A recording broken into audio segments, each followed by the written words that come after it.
qophii keenya irraa keessatti keessummaa tokko harkaa qabna. Keessummaan keenya irraa amma dura nama sihirii dalagaa ture. Namni kun sihirii dalaguu maatii isaa irraa dhaale. Kana jechuun inni abbaa isaa irraa, abbaan isaa ammoo akaakayyuu isaa irraa barate. Hawaasni inni keessa jiraataa ture sihirii dalaguu kan hin balaaleffanne yoo ta'u, sihiriin aafiyaa yookaan karaamaadha jedhanii amanu. Falfala dalaguun dandeettii rabbi saalihootaaf kennu jedhanii amanu. Kanaafuu saahiroonnii fi falfaltoonni hawaasa san keessatti saalihoota jechuudha.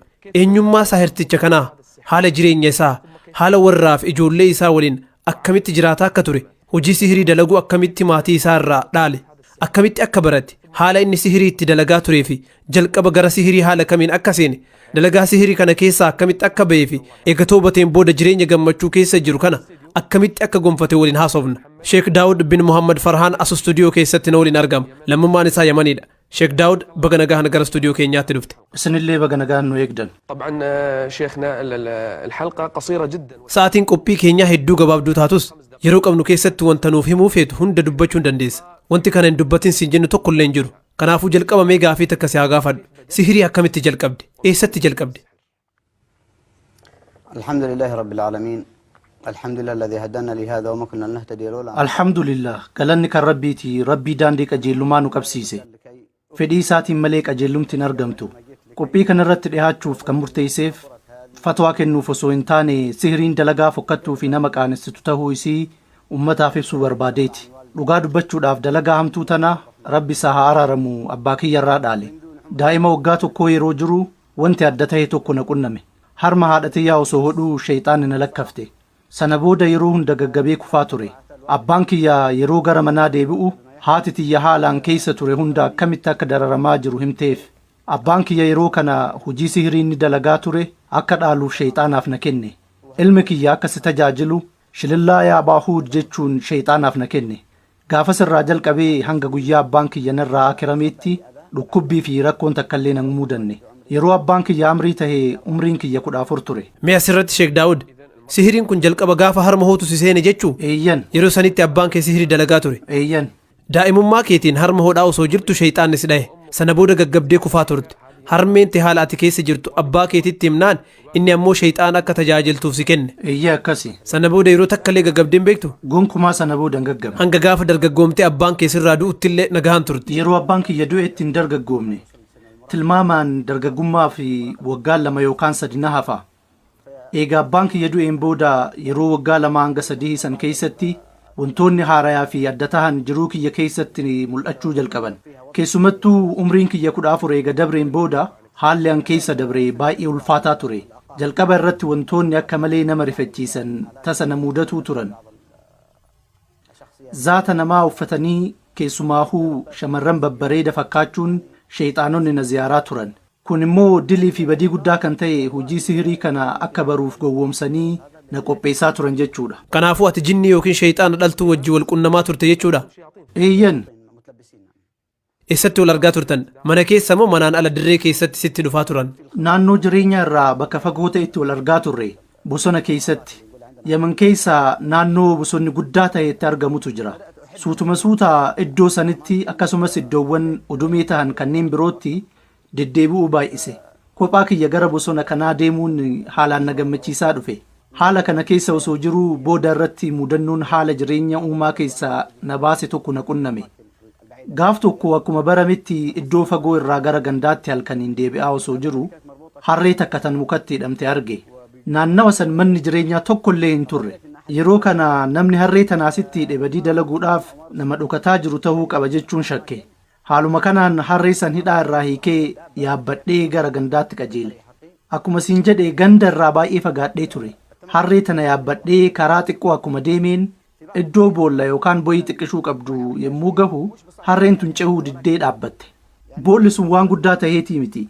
Wanti murteessaan tokko bakkasitti uumamuun dirqama waan tureef harreen tun rinciccee cehuu didde. Ulee harkaa qabuun yeroo 2 qolomata isii irra rukute.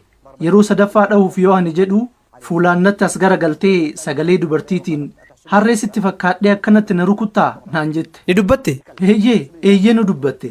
Harree sitti fakkaadhee akkanatti na rukuttaa naan jette. Yeroo kanatti umriin kee meeqa ture? Haqiiqaa yeroo sanitti umriin kiyya 15 ni ta'a. Eeyyan 15 ture. Baay'ee muddame. Akka malee sodaadhe. Sodaadhaan hullataa ammas deebisee uleedhaan rukutuuf yoo jedhu achi buutee isii dhabe.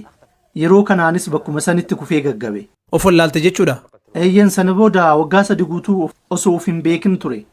Haa ta'u malee dabree haala san keessaa yeroo dammaqu harkaaf miilli kiyya cancala sibiilaatiin hidhamee kutaa xiqqoo takka keessatti of argaa ture. Eenyutu akkasitti si hidhee si eegaa ture? Haati tiyya balaa na mudate san eega dhageetteen booda firaa fi ollaa waliin ta'uun gara manaatti na geessan. Sana booda manaa bahee akka hin badnee fi akkasitti na hidhan. Iddoo wanti kun itti mudate kanaan dura chaanaaliin Majdi jedhamu viidiyoo waraabuun daawwattootaaf mul'isee ture. Egaa haala kanaan yeroo turetti haati tiyya yeroo takka hidhaa narraa hiikuun qilleensa akka fudhadhuu fi gara alaatti na baasaa turte. Yeroo tokko jalaa badaa ture. Keessumaayyuu halkan gaafa isin gadi na lakkifte ni deebi'a jechuun wanta haadha tiyyaa waadaa galuuf achumaan hin hafu numa deebi'a.